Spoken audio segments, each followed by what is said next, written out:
Welcome friends to the last act of historical development of Indian political development. It was Government Indian Independence Act of 1947. We will try to understand this act from political angle point of view, what it says. Indian Independence Act of 1947, one of the most important act that we are going to study in next few slides. First, it was Clement Attlee, who was the Prime Minister of Britain, who said that British rule in India would end by June 30, 1948. This is the basic. So, a question could be asked in prelims that who announced or who declared the end of British rule by June 30, 1948. So, you should remember this name. It was Clement Attlee who declared about the end of British rule in India by June 30, 1948.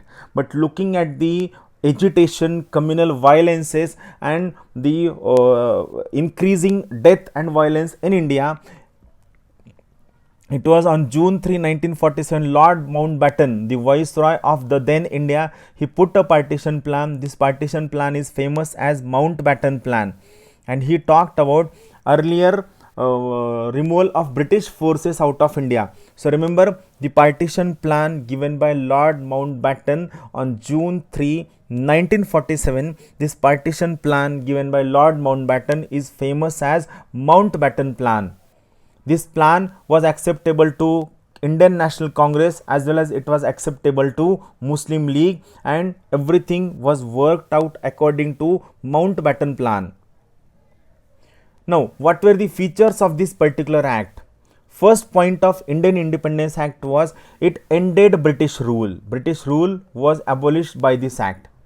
Another thing, it declared India as an independent and sovereign state. Sovereign, no internal or external interference.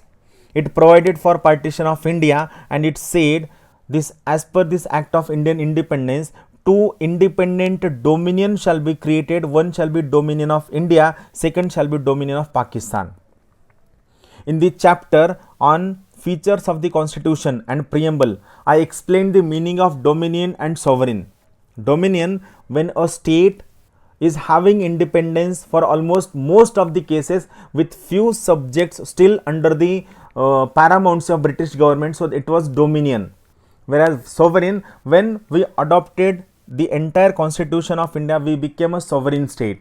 The simple meaning of sovereign state, a state which is not under any kind of internal or external interference is a sovereign state.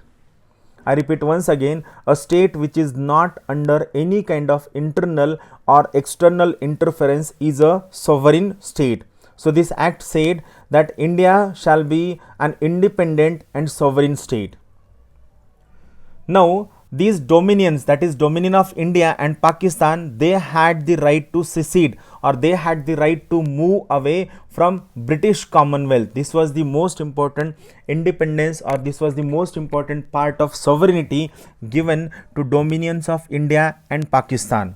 Dominions of India and Pakistan had the right to secede away or to move away from British Commonwealth.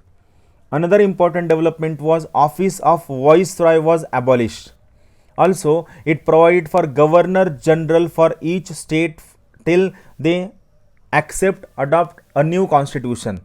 Also, it empowered constituent assembly. Here it is a spelling mistake. It empowered the constituent assemblies.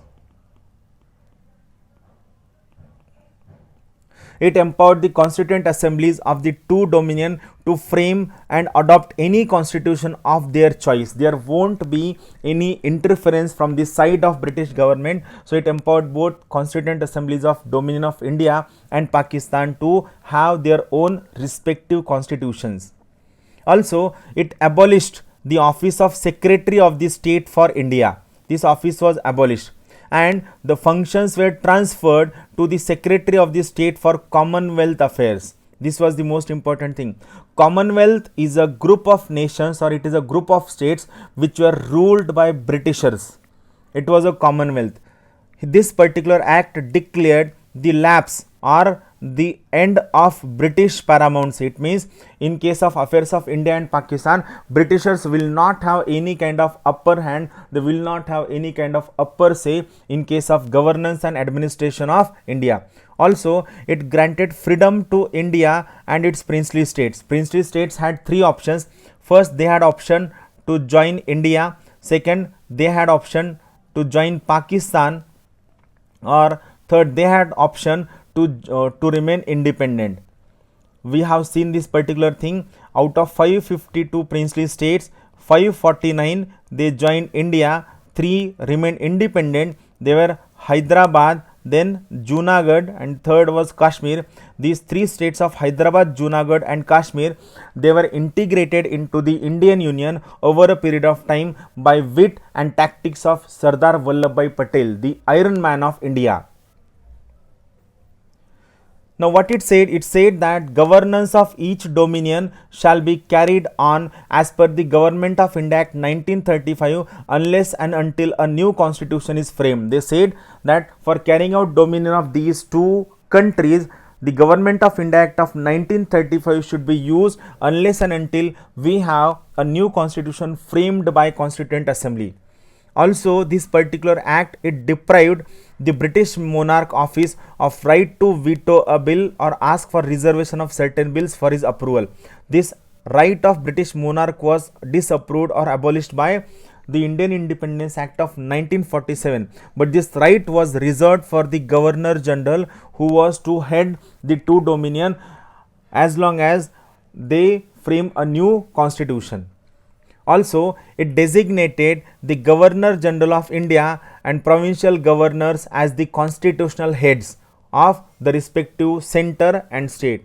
I repeat once again, this was the very important development. The Governor General of India and the Governor General of provincial governments were constitutional heads of India and those respective provinces. The important title that was being taken by the British King as Emperor of India, this Emperor of India title was dropped by this particular act. This royal title of the King of England was dropped by the Indian Independence Act of 1947. Also, it discontinued the appointment of civil services and reservation of post by the Secretary of State for India. Henceforth, the function of appointing civil services for India and reserving post in the civil services of India shall be the sole authority of Government of India, and Secretary of State shall not have any say in case of civil services in the India. Thank you very much. We have studied all these acts from the point of view of polity. We will be coming with these acts once again from the angle of history in history lectures. Thank you very much. Keep watching and keep sharing the videos. Thank you very much. Have a good day.